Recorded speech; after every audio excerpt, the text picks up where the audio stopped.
আপনারা দেখছেন press 24 channel.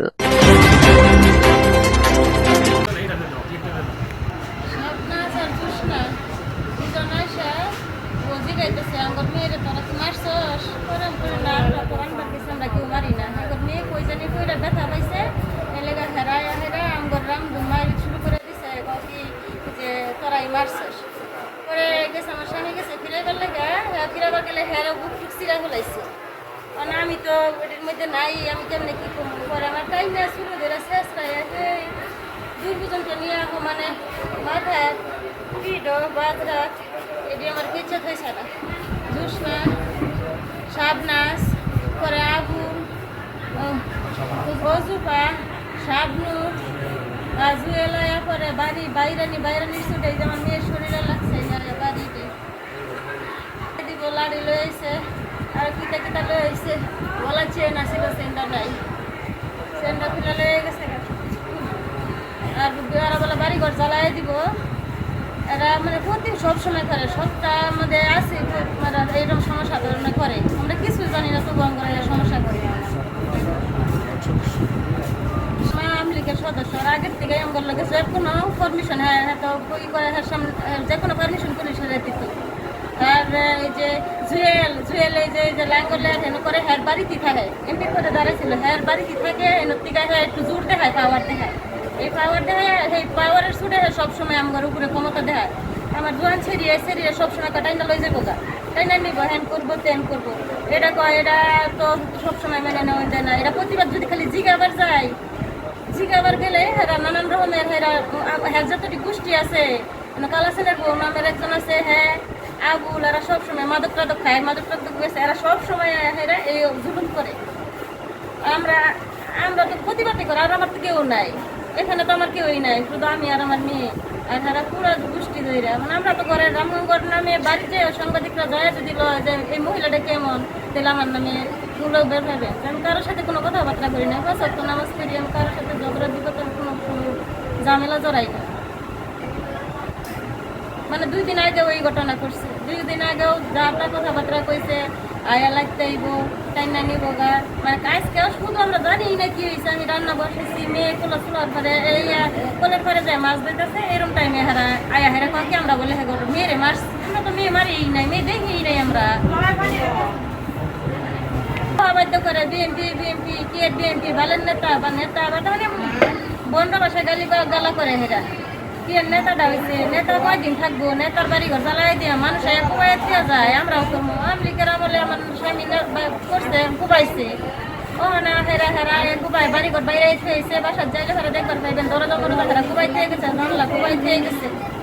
মানে হেরা আমার তার কেউই নাই এখানে, আমি শুধু আমি মানে আমার তো আপনি যায় একটু বাংলা ঘরের বাড়িতে যায় খবরটা লেন, আমার এলাকার যায় খবর লেন, আমি হিন্দু ধর্মের মহিলা, এটুকুই হইব ভাই।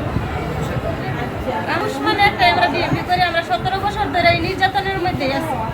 এরা এই গোষ্ঠী আরো করছে, আরো কাগজপত্র করতেছে আছে। আরেকবার মাইরা আমরা হাসপাতালে ভর্তি করছি, আমার স্বামীর মাথার মধ্যে 2টা ফাটা আছে, 2টা ফাটা অপরই হাতে, 2বার করে ওরা অযথাই শুধু আমার স্বামীর মাথা ফাটায় রেখে গেছে। আরেকবার আমার বড় মেয়ে আছে, কয় এসিড দিয়ে জ্বালাই দিব, স্কুল থেকে তুলে নিবার চাইছে, সেই মামলার কাগজপত্র আছে। আমার দুষ্ট এটুকু আমরা বিএনপি করি, আমার স্বামী বিএনপি করে, এইটুকু লঙ্গর দুষ। তাছাড়া আমরা আর কোনোদিন কারোর সাথে যাই না, কারোর সাথে লঙ্কা না বিবাদ না, কোনোদিন কোনো ঝামেলা যাই না।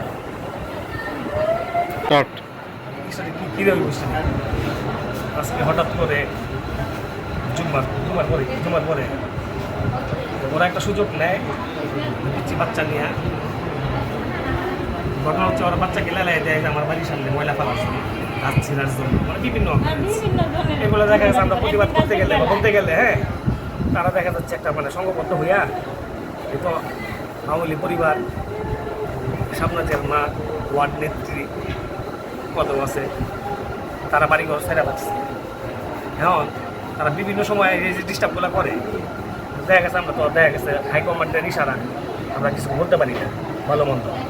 বিভিন্ন সময় বিএনপি এখানে কত কথা বলে, গালাগালাজ করে, বিএনপি বাড়িঘর জ্বালাই দিব, এই সেই আনতে নানান ধরনের কথা। আজকে সকালে যে বিষয়টা হয়েছে, বাচ্চারা মহিলাকে যখন রাখছে, আমি এটা ফিরে দেখেছি, আমাকেও একটা পর্যায়ে ধাক্কাধাক্কি হয়, আমার ওয়াইফে মারধর করে, আবুল, জোসনা, শাবনূর, শাবনার, জুয়েল। বিগত আগের ইয়েতে শুনছি আমার ওয়াইফ বলছে তারা কেনা কী করে। তো ঘটনা হইল এই যে একটা বিষয়, তা আমরা তৃণমূল কর্মী বিএনপির একটা গুরুত্বপূর্ণ জায়গায় আছি আমরা। আমাদের ইচ্ছা করলে অনেক কিছু করতে পারি না, আমাদের হাত বাঁধা। আজকে ওয়ার্ড ভিত্তিক যেসব ঘটনা হচ্ছে, যেমন আজকে আমার সাথে হয়েছে, বিগত সময় বিভিন্ন ওয়ার্ডে হয়েছে, 33টা ওয়ার্ডে কম বেশ হয়েছে। তা আমাদের সিনিয়র নেতাদের নেতৃবৃন্দদের একটাই আমাদের কথা, তারা আইনগতভাবে কী ব্যবস্থা নিয়ে তারা তো পাশে থাকবে, দেখবে বিষয়গুলো। 17 বছর ধরে আওয়ামী লীগ সরাসরি দুশোর আমরা আন্দোলন সংগ্রাম করতে যে নির্যাতন হয়েছে আমরা, এখন মনে হচ্ছে বিএনপি গভর্নমেন্ট ক্ষমতা আসার পর তার চেয়ে কোনো বেশি নির্যাতন আমরা আরও ভোগ করতেছি। হ্যাঁ, দেখা গেছে আমার স্বাধীনতার কাছে আমি রাজনীতি না করতে পারি, একটা ওয়ার্ডে তারা ওয়ার্ডের প্রতিনিয়ত বিশৃঙ্খলা ঘটায় রাখে, সংঘবদ্ধ হবে। কিছুদিন আগে একটা ঘটনা হয়েছে, মাস 4-1 আগে আমি জেলো খাইতেছি মামলাতে, গোলাগুলির মামলা, ওটা আমি ছিলাম না, আমাকে বাজাই দেওয়া হয়েছে। এখন ওই একই গোষ্ঠী তারা আবার উস্কানিমূলক আজকে একটা দুর্ঘটনা ঘটায় ফেলছে হাসপাতাল। বিভিন্ন সময় এটা আমার মেয়েকে নিয়ে বসো ছোটো কথা বলে, হ্যাঁ, টিচিং করে, ছোটো কথা বলে, এগুলো প্রতিবাদ করতে দেয়। জুয়েল নামে ছেলেটা ছোটো কথা বলে, অনেক সময় রাজনীতি ক্ষেত্রে বাড়িতে থাকি না, ঢাকা দোকান থাকে, দৌড়তে পারি, সাইকেলে দৌড় পারি। বিষয়টা হচ্ছে এই যে একটি পরিবারে একটা পরিবারে আমার গলিতে আরো 15টা পরিবার আছে, 15টা পরিবারকে জিম্মি করে রাখছে, তাদের জন্য কথা বলতে পারে, ভালো সমাজে একটা লোক আসতে পারে না। মানে প্রতিদিন তাদের একটা মানে বিশৃঙ্খলা আছেই, নোংরা ভাষায় কথাবার্তা। এই একটি ফ্যামিলির জন্য আমাদের আর 10টা ফ্যামিলি, 15টা ফ্যামিলি এগুলো প্রতিবাদ করতে গেলেই নির্যাতন হয়। আজকে একটা বিষয় মহিলারা ঝগড়া লাগছে, আমি ফিরাই দিছি যে আমরা চাই না কোনো ধরনের একটা বিশৃঙ্খলা ঘটুক। হ্যাঁ, এই যে বিষয়গুলো আছে, একটা দুর্ঘটনা ঘটলো, সামান্য একটা মহিলাদের কথা কাটাকাটি নিয়ে একটা পর্যায়ে আমার বাড়ি ঘর দেখা গেছে লাঠি সুতা নিয়ে দরজা টাঙানো সমানে বাড়িয়ে যাচ্ছে। তার মানে তারা কি বুঝাইতে চাচ্ছে? ওরা সত্যি তারা বুঝাইতে আওয়ামী লীগ মানে গণক্ষমতায় আছে, তারা পড়া শক্তি। হ্যাঁ, এখনো বিএনপি নেতা কর্মীদের বাড়ি ঘরে এইভাবে হামলা এবং বিএনপি বিভিন্ন ধরনের মন্তব্য করে, কিসের দল, এটা সেটা হ্যান মানে বাজে মন্তব্য। আসলে এদের সাথে কথা বলাটা একরকম, মানে আমরা তো তৃণমূল থেকে নেতা দেখা গেছে, আমরা অনেক দিকে বঞ্চিত মনে হচ্ছে, আমরা দল থেকে মনে অবহেলিত। আমাদের নেতৃবৃন্দদের কাছে একটা আহ্বান, এই বিষয়টা দেখবেন, আপনারা আসুন, দেখুন, অবজার্ভ করুন, এলাকার ব্যবস্থা থেকে জিজ্ঞাসা করুন এরা আসলে এলাকার কী ধরনের বিশৃঙ্খলা ঘটায়। যাই হোক, আমাদের এই কথা আমার কিছু বলার নাই। তৃণমূল ভাইদের প্রতি আহ্বান, আপনারা দেখুন আসলে আমার কাছে কী হয়েছে।